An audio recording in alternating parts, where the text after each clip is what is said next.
5 মাসের অন্তঃসত্ত্বা বুবলি তৃতীয় সন্তানের বাবা হচ্ছেন শাকিব খান। আসলে এবার সাকিব খানের এক ন্যাক্কারজনক বিষয়, আমার সন্তানকে মেরে ফেলতে বলেছে সাকিবের বিরুদ্ধে বিস্ফোরক অভিযোগ এবার শবনম বুবলির। একজন মা যেটা আমি বলেছি না আমার লোক বলেছে, তো এটা কে বলেছে ভাই আমরা শুনেছি।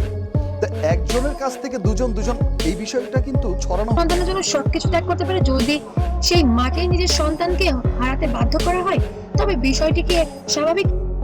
বাংলাদেশের খ্যাতনামী অভিনেতা শাকিব খান ও তার দুই স্ত্রীর সঙ্গে সমীকরণ থাকে নাকি অস্বাভাবিক? আজকের এই ভিডিওতে আমরা জানাবো এমন এক কথা যেখানে ভালোবাসার সম্পর্ক আর মাতৃত্ব সবকিছু এক ভয়ঙ্কর দ্বন্দ্বে জড়িয়ে গেছে। আর এই গল্পের কেন্দ্র ওকে বলেন পেপার দেখাইতে, ওটা একটা চক্রের সাথে জড়িত। ও চাইতেছে আমি বিন্দুতে আছেন ঢালিউড কিং সাকিব খান। সবকিছু শুরু হয়েছিল খুব সুন্দরভাবে, স্বপ্ন, ভালোবাসা আর বিশ্বাস দিয়ে।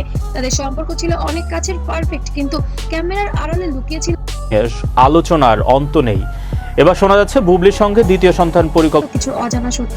সময় যত যেতে লাগছে সম্পর্ক ধীরে ধীরে দূরত্ব তৈরি করতে শুরু করেছে।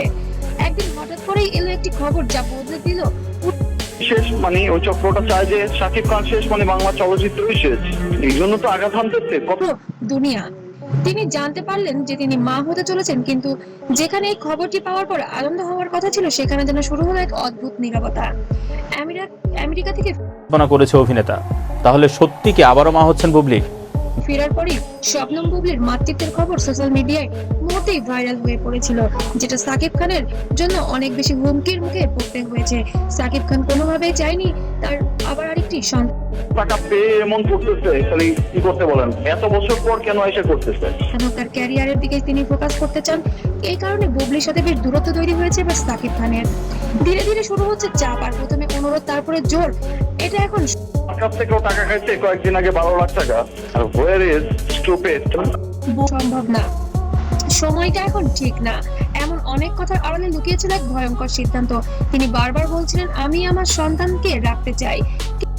যারা কিনা হিজাব পড়ছে, I am sorry to say, but এই ধরনের গুজব নিয়ে মিথ্যা কথা বলে ভিডিও বানাচ্ছে। আমার মনে হয় এটা আমাদের কিন্তু সাকিব খানের দিক থেকে অনেক প্রেসার ছিল, কিন্তু অপর দিক থেকে আসছিল একটাই কথা, এটা শেষ করতেই হবে, যেটা শবনম বুবলি কোনোভাবেই নিতে পারছিলেন না। একজন মা যে তার সন্তানের জন্য লড়াই করছে, চোখের পানি মনে আর আপনারা জানেন এর আগে বুবলির সাথে হয়তো উপর একটা ক্ল্যাশ হয়ে তবেও নিজের সিদ্ধান্তে অটল। এবার শবনম বুবলিও অটল হয়ে পড়েছেন, সে এই সন্তানকে দুনিয়ার বুকে আনবেনি। তিনি বললেন আমি এটা করতে পারবো না, এটা আমার সন্তান। এই এক কথাতেই বদলে গেল যেন সবকিছু। এই সিদ্ধান্তের পর শুরু হয় চরম দূরত্ব, ফোন বন্ধ, যোগাযোগ অপুই করেছে। অপুর সেটা অনেক ঘটনাই হয়তো অপু আসলে কোন আমি কমে যাওয়া, এমনকি সম্পর্ক ভেঙে যাওয়ারও ইঙ্গিত। ভালোবাসা যেখানে থাকার কথা ছিল সেখানে জায়গা করে নিল সন্দেহ আর কষ্ট। সবকিছু যেন ভেঙে পড়েছিল চোখের সামনে। কিন্তু প্রশ্ন হচ্ছে এই গল্পের আসল সত্যটা কি? এটা কি সত্যিই চাপ ছিল, নাকি ভুল বোঝাবুঝি, নাকি পুরো ঘটনাটাই অন্য কোনো দিকে ঘুরে যেতে পারে? সোশ্যাল মিডিয়ায় এখন চলছে তর্ক বিতর্ক, কে ঠিক কে ভুল। সাকিব খান ঠিক করছেন নাকি শবনম বুবলির সিদ্ধান্ত হঠাৎ করে আমি দেখলাম যে এরকম আমার কাছে একটা ফোন আসে। সিদ্ধান্তই ঠিক? একজন মা তার সন্তানের জন্য লড়াই করছে, আর একজন মানুষ নিজের সিদ্ধান্তে অটল। এই গল্পের যেন শেষ কোথায় হবে কেউ জানে না। সাকিব খানের জীবনকে ঘিরে যেন বিতর্কের শেষ কখনোই কমে না, কখনো উপবিশ্বাসকে কেন্দ্র করে, কখনো শবনম বুবলিকে কেন্দ্র করে। তবে তিনি এবার যে সিদ্ধান্তটি জানিয়েছেন শবনম বুবলিকে, তা যেন একটা মাকে শেষ করার উপক্রম প্রায়। তবে এবার কি হতে চলে? ফোন আসার পরে মানে আননোন নাম্বার তো অনেকবার ফোন আসছে। আসার পরে দেখছি যে আসলে যে তাদের জীবনে, সেটাই এখন দেখার বিষয়। আপনার কি মনে হয়? কমেন্ট করে অবশ্যই জানাবেন। সাকিব খান এবারও কি একই ভুল করছেন, নাকি শবনম বুবলি সাকিব খানের ভুলেই পা দিবেন? অবশ্যই কমেন্ট করে আপনার মূল্যবান মতামত জানাবেন। আর ভিডিওটি ভালো লাগলে অবশ্যই লাইক, কমেন্ট, শেয়ার করবেন। আর নতুন নতুন আপডেট পেতে অবশ্যই সাবস্ক্রাইব করে পাশে থাকবেন। আর পেজ থেকে দেখলে অবশ্যই ফলো দিবেন। সবাইকে অসংখ্য ধন্যবাদ।